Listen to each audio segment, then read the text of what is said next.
Hey, welcome to another episode of the InNOLEvation Mindset podcast powered by the Jim Moran College of Entrepreneurship. We have a special episode today. Today is our 100th episode, and we have a very special guest.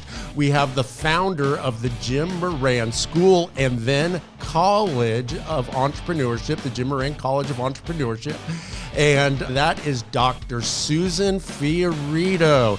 Hey, Susan, thanks for coming in today. Hey, Mark, how are you? I'm doing great. I'm excited about you being here and doing this podcast, and just super excited. The first time that we had you on was 6 years ago. I looked it up. We started this podcast. Our first episode was on October 19th, 2019, so before COVID, and we got it up and going and things like that. And you were our first episode. And now I'm just so happy that you're our 100th episode.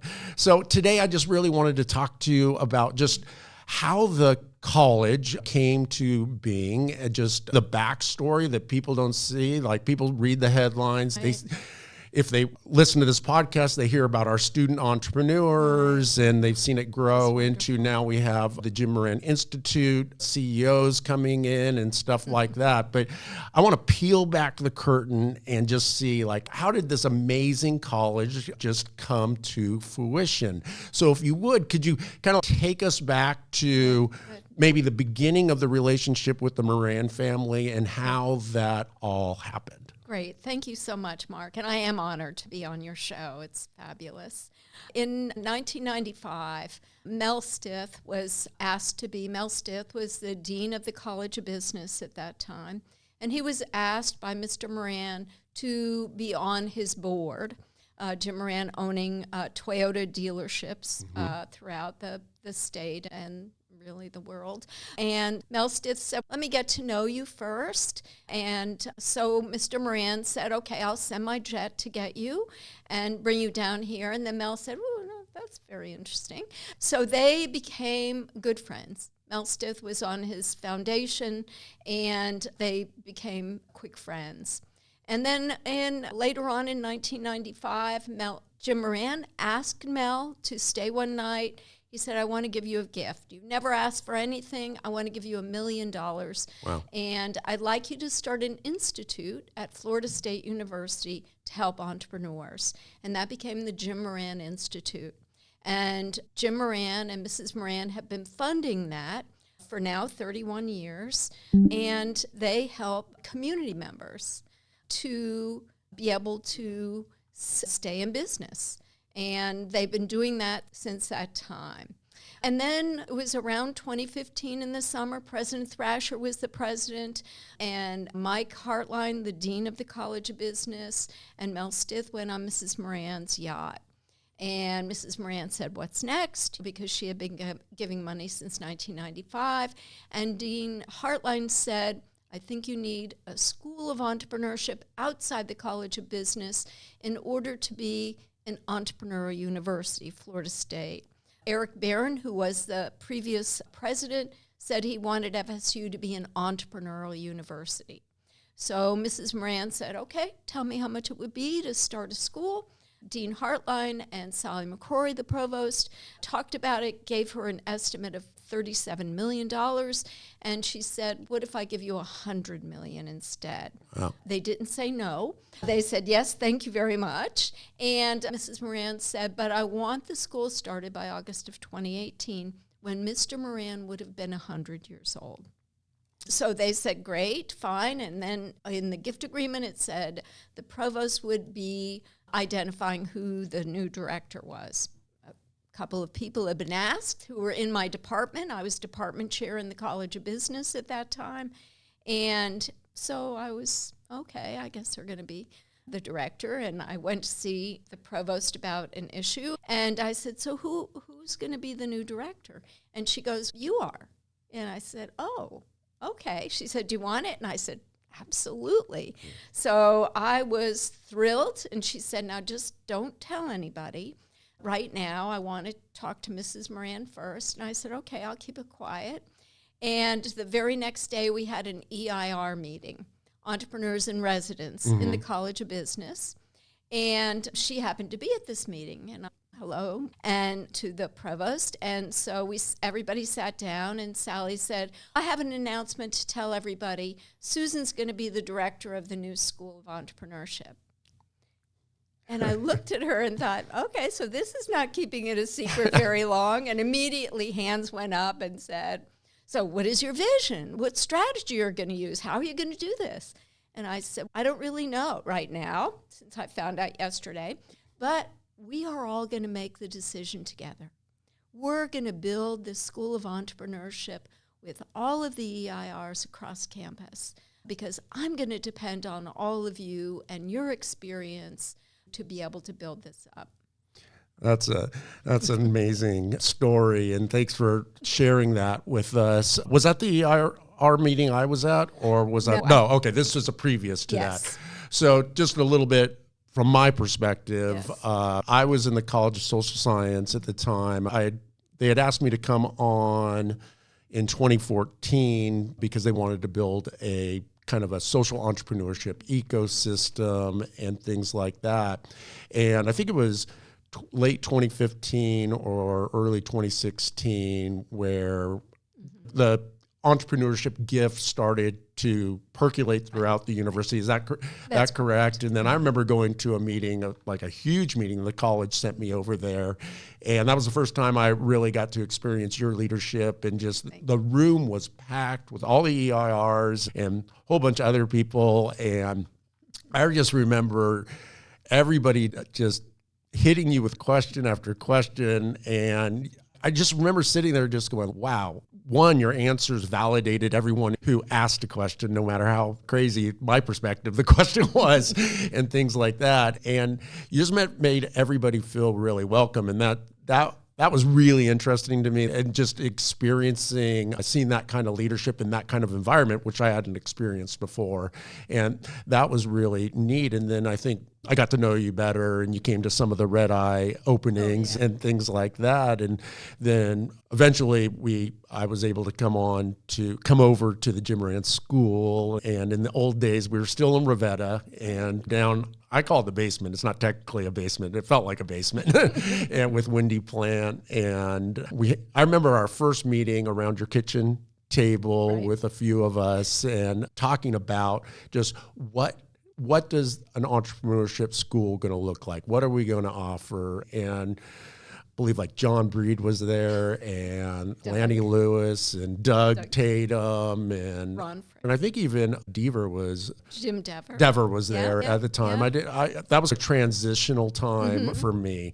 So I've been part of startups and things like that, but never big startups like what the Jim Moran College turned into be, and all that pressure. And it was very prominent, right? And there's a lot of being written about it and things like that. But I'd really like to hear about what was going on as like you're thinking of how am I going to build a team, what your team is going to look like, what were your first goals coming out of the gate. Just tell us a little bit about like just being brought in to do something really big. Could you tell us a little bit about that? Sure. Thank you so much.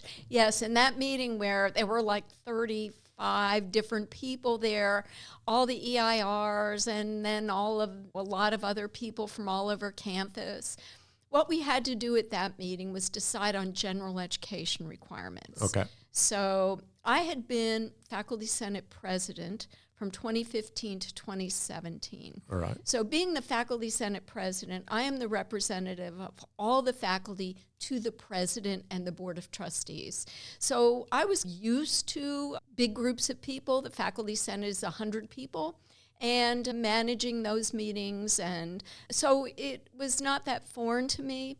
I knew the people who were the director of admissions, the director of enrollment, the registrar, all of those people having been Faculty Senate presidents. So they were my friends, and I would go to them and say, what do we need to do first to start a school? You need general education requirements. Okay. So at that first meeting that you were at, with all those people asking questions, what are we going to do? How are we going to do it? So we need general education requirements. Let's everybody think about what we need to have our entrepreneurship students have, being the first school in the state, in the country, this is very important. What is the background we need to have for these students coming in for their first 2 years into Florida State? So it was wonderful. And I do remember you came up to me, actually, at the end of that meeting and said, I cannot believe that you answered all of those questions. I was just shocked. I've been in a lot of meetings in my life, and I'm like, this poor woman is getting pelted from, and nobody really knew. And they're like, okay, here's the person to ask. And you're like describing trying to answer all of these questions. And right. you haven't really built your core team yet. Right. So it was neat for me as somebody who studies leadership and things like that to watch a leader really thrive in what I would consider a very difficult situation. It was great. We did have one faculty member in EIR who insisted that we had our students take American history. They had to take American history before the Revolution or something. I don't know what it was. And everyone else went, no. We eventually decided on what those requirements would be and continued to meet. And that one meeting at my house, so I started with 7 faculty in the College of Business that were teaching entrepreneurship. And I was the department chair, as I mentioned before, in the College of Business for entrepreneurship. I was a good department chair, I thought. And so when my annual meeting in May with Dean Hartline, I thought I was going to get a good valuation. He said, Susan, I want you out of the college now. Oh, and wow. I said, what did I do wrong? No, he said, you're one of my best department chairs, but you need to build this school outside. And so I said, our students can still take your core courses, finance, accounting, marketing. No. Oh, wow. They will not be allowed to take those courses. So you just go ahead and do your own thing. And I walked back to the office to Kirsten, who was then administrative assistant, our assistant dean. Kirsten, what am I going to do? We called those faculty together, practically in tears, and I said, what are we going to do? And they said, great. We're going to build our own marketing, our own finance, our own accounting for what we call now startup science. We didn't want it to be corporate marketing. We wanted to be marketing from a startup perspective. And so from then on, we just continue to grow and talk to entrepreneurs like yourself and to bring more people in as full-time faculty members in our school. It was very exciting. I never felt alone. I always felt that I had this great team of people who you all had been and were entrepreneurs. Together, we made decisions on what courses to build, what programs to build, and you're right, we did want to have a social entrepreneurship undergraduate major until you came to me and said, I think they're too young at the undergraduate level to understand social entrepreneurship. So you may have to explain that. Yeah, I just think in the early days, there was a lot of crossover, and I was doing a lot of duplication, and I always felt, wow, these students need to hear from a lot of different voices, and so I was one of the only voices, or the only voice that they were hearing. And one thing that I've always appreciated about your leadership is, and I tell people this all the time, your default mode is yes. Like when I come, right. I feel like you want to say yes to good ideas. You're not looking for reasons to say no. And when I came to you and I said, you know what, I think we need to concentrate on the social entrepreneurship minor and then start, what later became the master's in social sustainable enterprises. You're like, do it and go. And I'm like, okay, I don't know how to do this, but we'll figure it out, which entrepreneurs do.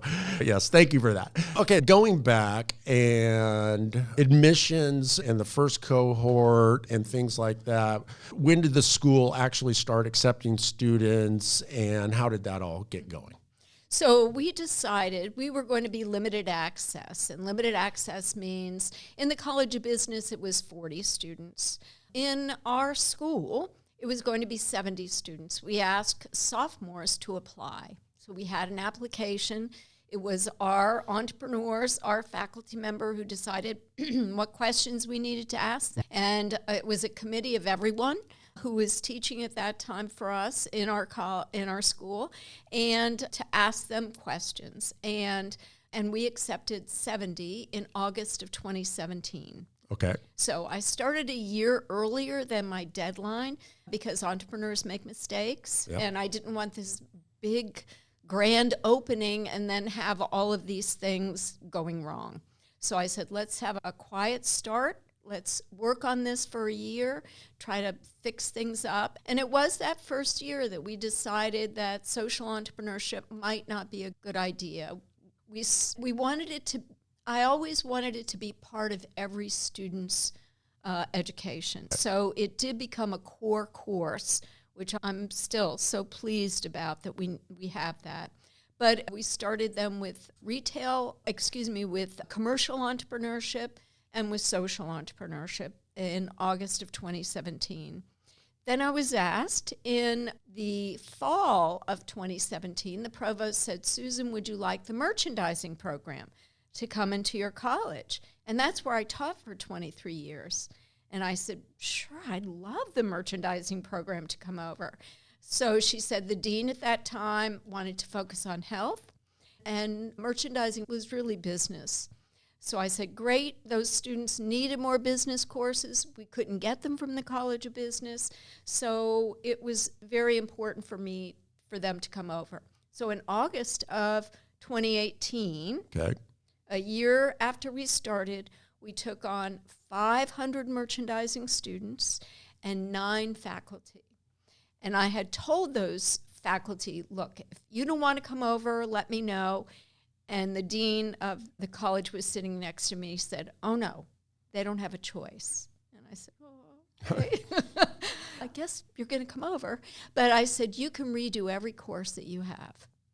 This is an opportunity for you to figure out what is the best in retail and merchandising. You can decide if we're going to have a textile track, a retail track, a merchandising track. It's your decision, you 9 faculty.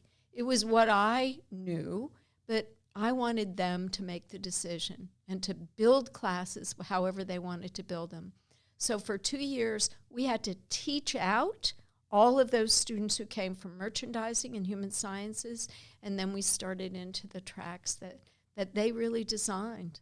Wow.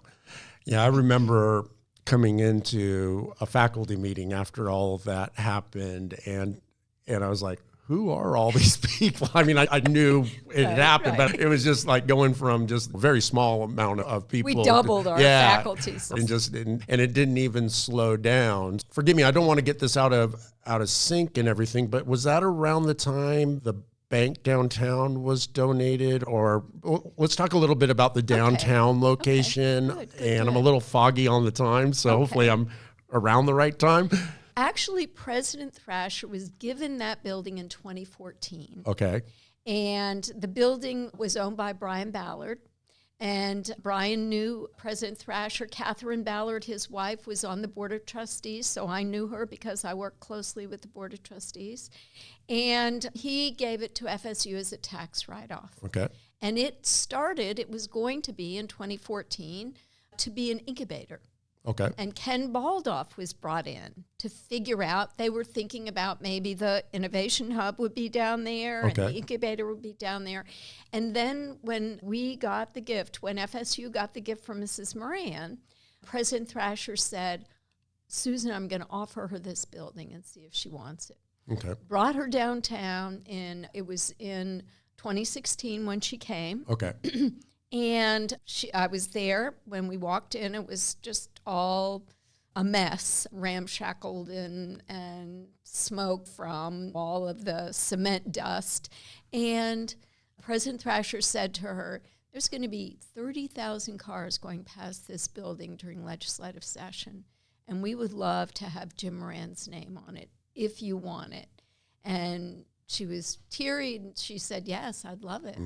So at that point, it came over to us, and at that time, Randy Blass was the director of the Jim Moran Institute. So I was on the committee with Randy and several other people to decide what that building would look like. So we started in 2016. Okay. to start working with the architects, Lewis and Whitlock. Yeah. And when was the grand opening, and when did that really come to fruition? So we had the grand opening, and I think it might have been in the spring, I want to say in 2019. It might have been in 2018. In August, we opened up, so it might have been sometime in the fall. And we had the grand opening in the building. We were able to move in August of 2018. So along with starting with the merchandising program, with the retail program, we also moved into that building, and we moved into a building on campus, part of the ITS building on the corner of Dewey and Call. So it was a very busy time. Yeah, I remember. Yeah, that was right around. That's when I was thinking that had to be around the time the retail, because I know all those people weren't in your home. So I was like, I remember walking into that beautiful building, which is probably, I'm biased, but I think it's one of the most beautiful buildings downtown with the copper fronting.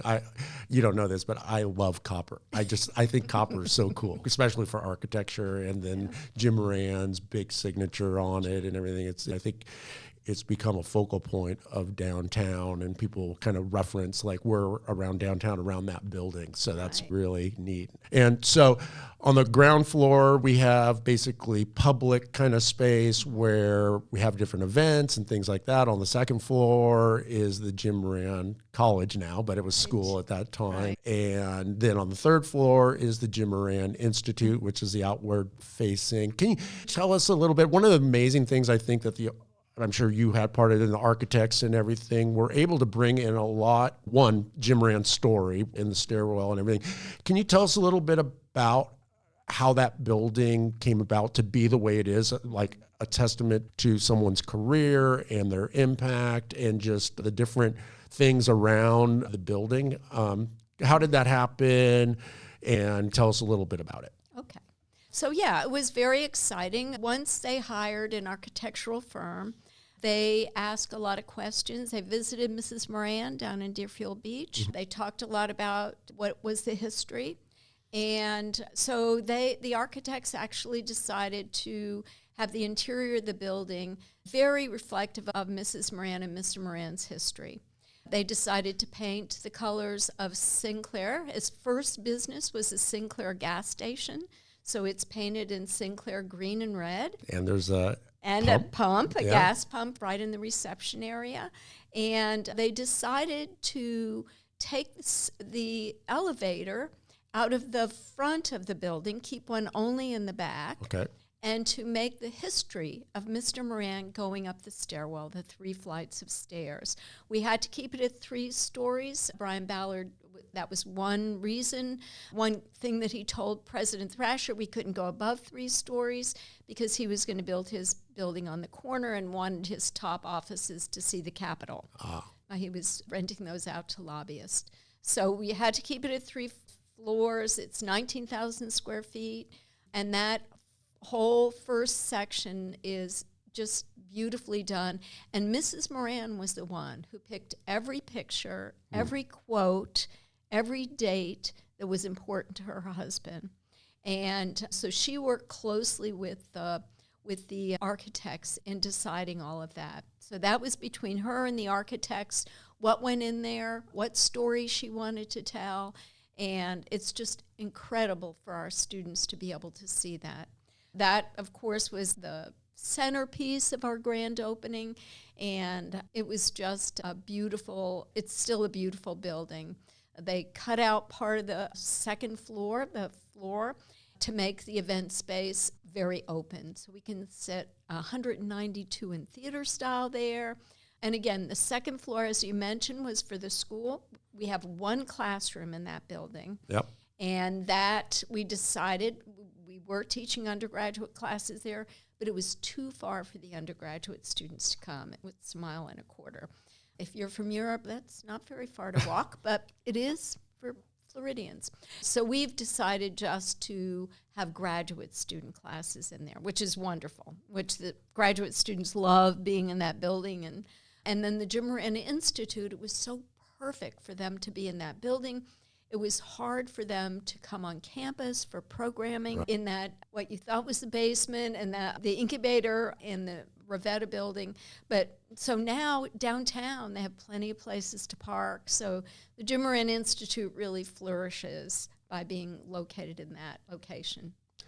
Thank you for sharing that with us. I taught one undergrad class there before the decision was made, and the students would complain because there's no parking and all this kind of stuff. But I love teaching down there, and I love all the events that happen down there. And I don't know if you know this, but this podcast came out of one of our big events that we have down there, the InNOLEvation Challenge, which I call the Super Bowl of entrepreneurship here at FSU. And it was run by Wendy for many years. And does Caitlin lead that now? No, May Wang is our May student runs, engagement. Yeah, and does all that. And I don't know if you remember this, but so I was a finalist for many years, or finalist judge, not Judge. Yes. And you would allow the finalist judges to go to dinner with the winner and the other judges. And I happened to be sitting across from Mark Scott. Yes. And he was going on, he's, wow, this was such a great day. I wish there was a way to hear about these stories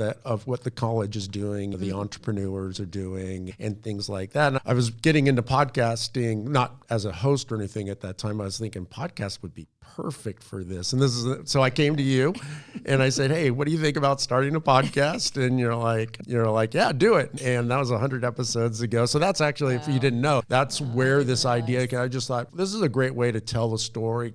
And one of the hard things that I hear people say about podcasting hosts and stuff is finding content, trying to find people to be guests and everything.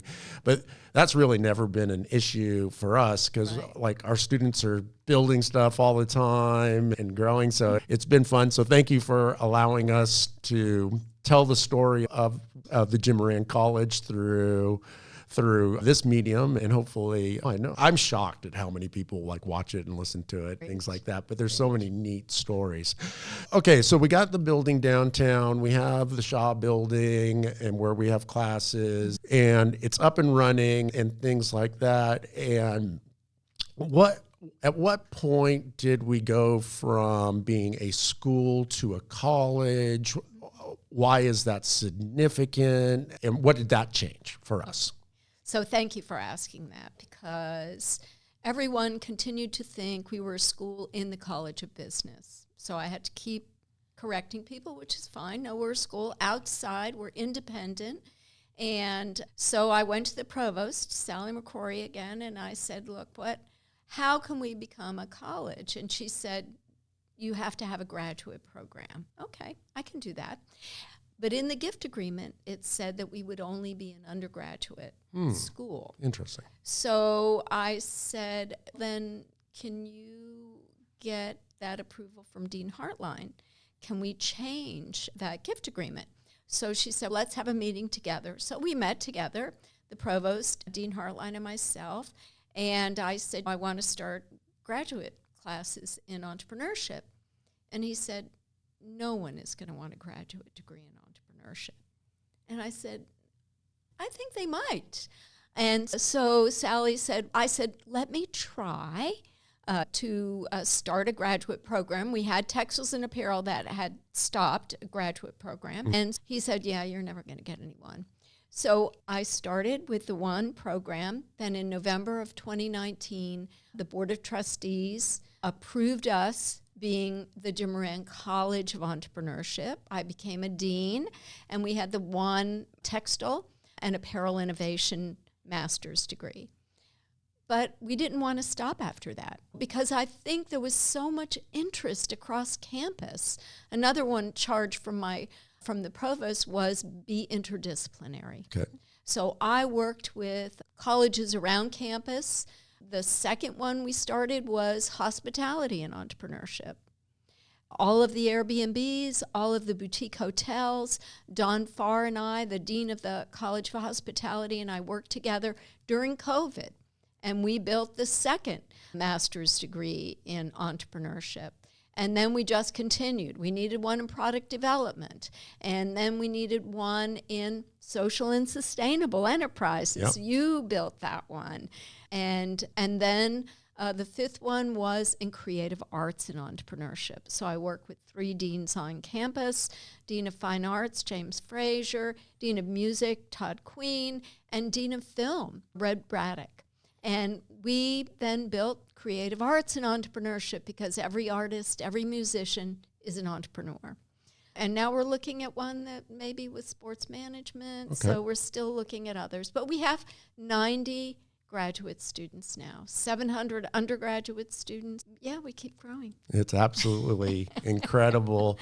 Let's talk a little bit about some of the accolades, I guess, that the college has gotten, that our students have received. I know that we're involved with iGEM and Oxford's Map the System and SAM. And can you tell a little bit about and talk about USASB Award and everything. Can you tell us just about how other people have noticed the excellence that's coming out of our college? Thank you. And I think, again, it's probably my proclivity to always say yes. When someone suggests it, I don't go looking, but USASB, I was a member of USASB. They needed some place to hold their conference. We had gotten an award from USASB. Can't you host the conference? And we did. In 2023, we hosted the USASB conference with over 400 people, faculty from all over. That conference. We're going to be hosting GCEC in 2026 in the fall.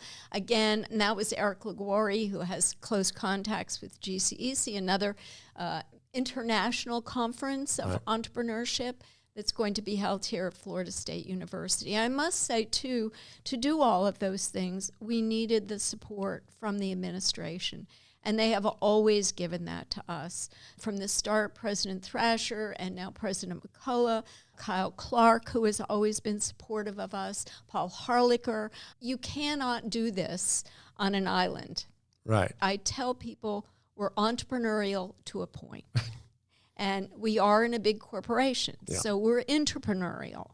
And some students don't like this or that or whatever it might be. Most everyone is happy. But I have to say, we have to obey the rules, the policies and procedures of a university. Bob Garner is the faculty advisor for SAMS. We won Best Program in the Nation for years under his guidance. Mm-hmm. Students have flourished because they had to step up and do pitches. It gave students confidence. And we're very humbled by the people who have helped us. And now we have a wonderful LEAP program through Susanna Santos and JMI, who that program helps entrepreneurs who are in adversity situations, community people. I think we had 38 last year. We have another class this year that's starting soon. And they come every weekend to Saturday to hear speakers. They have eventually, after the teaching, they have mentorship and supervision, and we give them micro grants from the generosity of the Jim Moran gift. So we're very lucky. When I think about it, I can't imagine all these things that you're overseeing, because you're saying things, I'm like, oh yeah, we do that. Oh yeah, I totally forgot about that and everything. And I think you glossed over a little bit about the USASB award. You said, oh, we got an award. You and the school at the time, I'm going to probably mess this up, but the best emerging entrepreneurship school, in the country. So that was a big deal and things like that. So many accolades and other people just noticing the great work under your leadership that the college is doing. So I know we're short on time and you have a hard cutoff, so I want to get into kind of going toward the future and anything else that I missed. So maybe take this opportunity to tell us hey, Mark, you forgot to ask me about this, and which could happen. And then tell us about what's next for the college. You've done so much. You've started a school. You've made it a college. Oh, we didn't talk about JMI coming in. So maybe talk a little bit about how that's changed everything. And then what's the next hit that you're going to conquer? Okay. So I will go back to October of 2023 when we signed an agreement with the College of Business to move JMI out of the College of Business, 29 years there, into our college. And Mrs. Moran wanted this. She wanted a focal point for Jim Moran. We were also able to raise money to put a window in Workmeister for Jim and Jan Moran for the college and for the Jim Moran Institute. And so we're very excited to have the Jim Moran Institute with us because the Jim Moran Institute is outward facing. Right. It works with the community. And of course, the college is inward facing with degree programs, bachelor's, master's, and soon a PhD, which I'll mention in just one second. So the combination of working with the college degree program, our students, and the community is enriching to both. Because our students can be interns in those businesses. Those businesses can help our students by hiring them all through the state. We have 4 wonderful offices for the Jim Moran Institute, one in South Florida, one in Tampa, one in Jacksonville, and one here. And so we have great directors, and so we're so pleased to have that. And every year we work to try to figure out how can we help each other in promoting Mr. Moran's values. So none of this would be possible without Jim and Jan Moran. And so we thank them all the time. We feel blessed to have them as our supporters. And you're right, we don't have pockets full of money. So the gift goes until 2035. Okay. And then there is an endowment that's being held at the Jim Moran Foundation. But one of my jobs now is to raise money for student scholarships, for student travel, to support all the things our wonderful students are doing, the wonderful businesses that they have. I have to give a shout out to John Wilcox, who just sold his diabetes business. Oh, I remember that from just like ideation phase, and then all microgrants that he got to build and the competitions and things like that. That's super exciting. Just sold it. I hadn't heard that. That's really neat. We met with him in Atlanta. So proud of him, and he wants to give back to our college and help mentor students. So we're just so very lucky of all the support that we've had. That's fantastic. I want to give you the opportunity to reflect a little bit.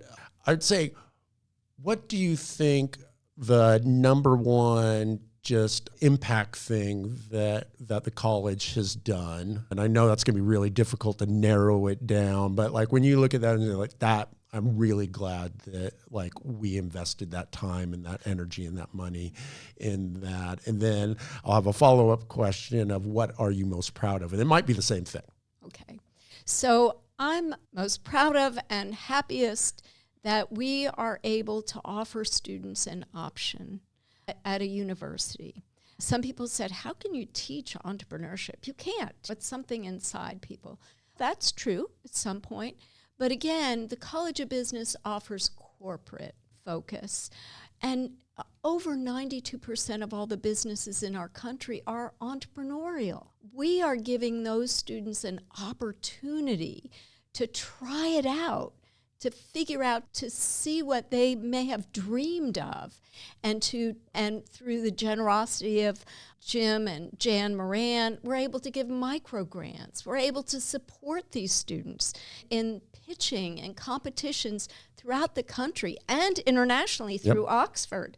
And so I just think that is something that no other university has now. They may have entrepreneurship degrees in the College of Business, but this is truly entrepreneurial, that our faculty get to design those programs and offer them to students who have a real interest in it. So that just warms my heart.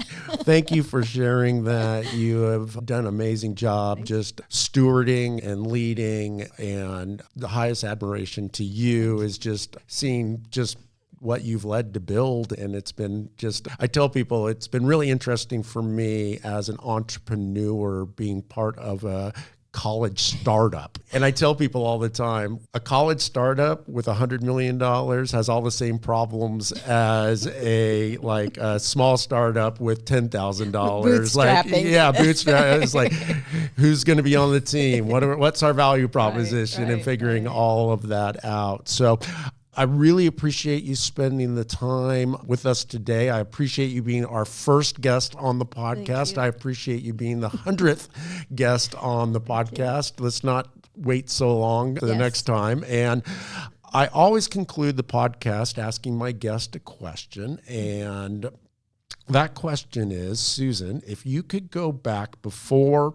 all of this started and you were allowed to tell yourself one thing, what would you tell yourself? Okay. And I think maybe not to be so anxious about making decisions. In any organization, there's always people problems. There's always concerns with people. We have the best team. We have the best faculty. And I think to just trust in, and I've tried to always do that, but I think if I could tell myself that you've worked with the best people that there are, and just make sure you trust them and things will work out. Thank you for that. I think you've built an amazing culture for success for the faculty and for students and the university. And thank you so much for coming in and sharing about the history of the Jim Moran College now with us today. Thank you, Mark. Hey, thanks for tuning in to another episode of the InNOLEvation Mindset podcast powered by the Jim Moran College of Entrepreneurship. Hey, if you like this episode, be sure to hit that like button and also leave us a comment. We love comments. We answer every single one. And be sure to hit that subscribe button so you never miss another amazing episode. We'll see you next time.